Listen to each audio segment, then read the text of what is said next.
Well, folks, welcome back to another episode of How to Rig It. I haven't done an episode of How to Rig It in a very, very long time. But today's episode is mainly about these bad boys right here.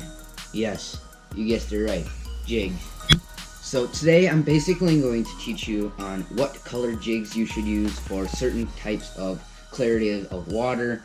For instance, I have different colored jigs like this green pumpkin one right here, or this black and blue with a little hint of purple. Now these two are very good factors of working that on the bottom, using it as like a craw or just get the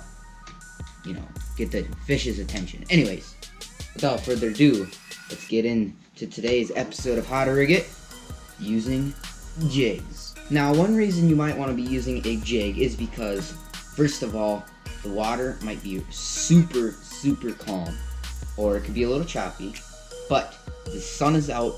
Normally for an overcast, you would want to use something like these bad boys right here, but if there is not an overcast, I would recommend throwing a jig. But there's certain types of jigs and how to rig the jigs. That's why we call it How to Rig It. There's certain jigs that you want to use, like this here is a 3/8 ounce jig. It's got a little shaker on it. That also comes in handy because it gets the fish's attention a lot easier. It makes noise. Or you could have super humongous, like these are just huge jigs right here.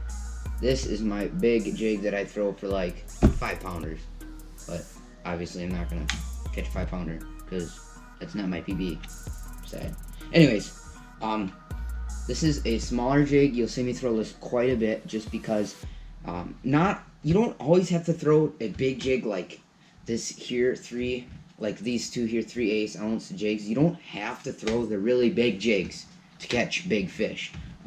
I've caught big fish on this very small jig right here, and I'll get more into this jig later on in the video. But for now, we're going to talk about this one right here, the black and blue 3/8 ounce jig. Black and blue jig.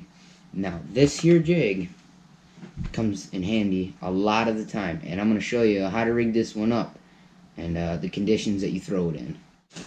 Alright folks, so being that I am a heavy bass fisherman, I carry a lot of plastics around, and with the jig you don't always have to have a trailer on it, but it is always nice to have a trailer on it because that also gives the fish something else to look for, and it also gets their attention a lot faster, so you can haul on that fish quicker. Bag number 1 and bag number 2. Now, bag number 1, you'll see me haul this around all the frickin' time. I use this bag for just about anything. I'm going to go over that bag in this episode today because this has to do with the black and blue jig. Basically, this bag has all the trailers and everything else that I need for this black and blue jig. And bag number 2 has a good majority of the trailers for this guy. So we're going to, for now, put this bad boy off to the side and not even worry about the jig. We're going to go over this bag, and basically I'm going to explain to you guys the different types of trailers that I have in this bag. So not all of these are trailers, but oofta, it's got a ton of different scents. So this is what you'll see me throw quite a bit. Now with the black and blue jigs, this is not the right color, but this is a Rage Tail structure bug. So you'll see me throw this with a finesse jig, but right now I'm just going over one type of jig, which is mostly a football head jig, which I have in there. And there's different types of jigs, and I'll go over that in another video, but for now we're just going over the football jig. The structure bug. You guys see? Okay guys, so like I said, the structure bug it's not really a bug. It's more or less of a craw. Bring out a picture in 3, 2, 1. Yes, the structure bug is basically like a craw. It's supposed to imitate like a crayfish. I will cut this Senko down to about 3 inches, and that will be my trailer on the end of the jig, and I'll show you that in 3, 2. So we have the Senko now, and you want the blue part to be facing, so you see how you have this guard for the hook. You want that blue part to be facing forwards, so you want to go in the top just like any normal jig, and just go in through the top, bring it out the bottom, and you basically have your own makeshift of a net rig. If you don't want to buy the freaking $5 jigs for that, those are expensive. It's basically just slide that pupper on right there. This jig is a little big for this Senko, but it works. So there you have it, your own makeshift net rig, and it's got some good action to it when it hits the bottom. If you guys want to see underwater action, go watch one of my other videos that I made in the past. It's an underwater lure video, but this is what this here looks like. And let me tell you, I've caught a lot of fish just fishing the jig just like this. So now we're going to go on to the other jig. This is just a couple of different ways that I would rig this jig, is using either this little Senko trailer, a structure bug, and there's one other thing in this bag that is absolutely cash money when it comes to bass fishing with a black and blue jig. So you got yourself a little package of the Havoc Craws. I got this package. It's an 8-pack. I got it at Shields for like $2.99 or something like that. This is what the Havoc Craw looks like. Very simple. It is not a hollow body. It is solid. It does float if you do Texas rig it, which I did in one of my other videos with a different type of craw. But the Havoc Craw to me is the best craw that you can ever get, other than the Rage Tail. Rage Tail. Anyways, the color on this is the black and blue, which I would normally use for that jig. I'm not going to put this on the jig just because I don't want to. But these are pretty much money. There's a better shot of it. I do dip the tail in a glow and dip. But like I said, I use these quite a bit. These are the 3 things that I will normally run on my jig, on black and blue jig, which is the Havoc Craw, the Shields Outfitter series of the Senko, and the Rage Tail, which I don't have the color in for black and blue because I am out of that color. So we're done going over this. Now I'm going to go over why you should use a black and blue jig on a stormy day.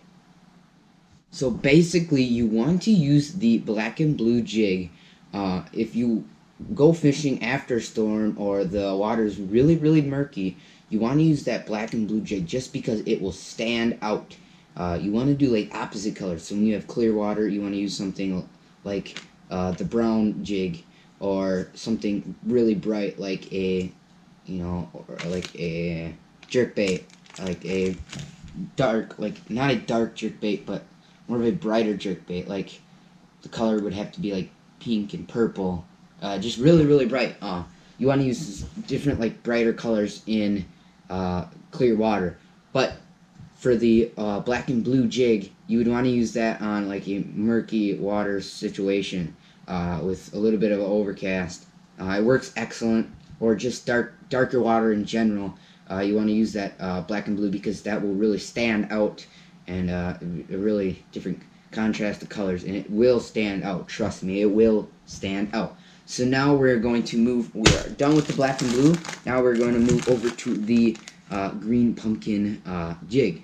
I guess I did realize this is not really a green pumpkin jig. It's kind of like a green pumpkin jig, but anyways, this is the, I believe this is 3/16 ounce. I don't remember what the weight is on this, but it's a really nice jig. I will throw that on a power bait Chigger craw, as you guys can see here.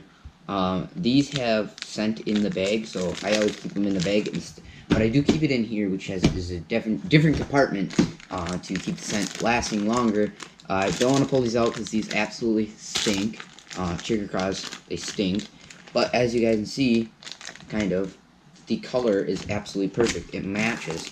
And then the other thing that I use is Reaction Innovations, which is the small, sexy sweet beaver. You guys will see me throw these quite a bit. Although the color on this is, let's see here, green Kobe. These are good for smallmouth and largemouth bass. I will throw this quite a bit. This is what it looks like. It's very, very bright colored. The color works very excellent with this jig. The color is, like I said, it's green Kobe. It's more like a darker green with some very bright sparkles in it. Yes, boys and girls, when it comes to fishing, sparkles are key. Sparkles are very much key. This is going to be a very long video. I can already tell by what my GoPro says and my big camera. So, yes, time's running out. Now, like I said, when you guys are fishing, you do want to use this in a little bit of clear water or just a tad darker water. That works very, very good in those types of conditions. And you want the sun out, otherwise fishing gets real. Anyways, guys, I want to thank you for watching. I know this is a very long video. It's not real long, but it has good length to it. I want to thank you guys for watching, staying with me. If you guys like these series, just let me know down in the comment section below. I will have some of this, some of these jigs and everything. Links will be down in the bio below. I want to thank you guys for watching. And here's a little clip that I want to show you guys right now. I want you guys to also go down in the comment section below and let me know if you guys like this merch line. Let me know now.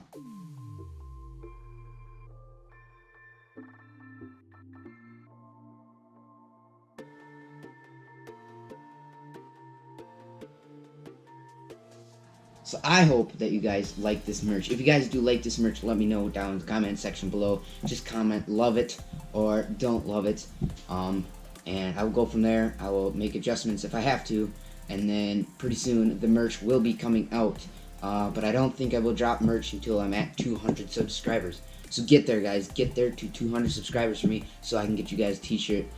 When we do get to 200 subscribers, I will do a giveaway of a t-shirt and a hat. Thanks for watching yet again. That concludes this episode of How to Rig It. Stay tuned for more episodes in the future, and go watch my recent videos of pool action and fishing at Nugget Lake. Peace out.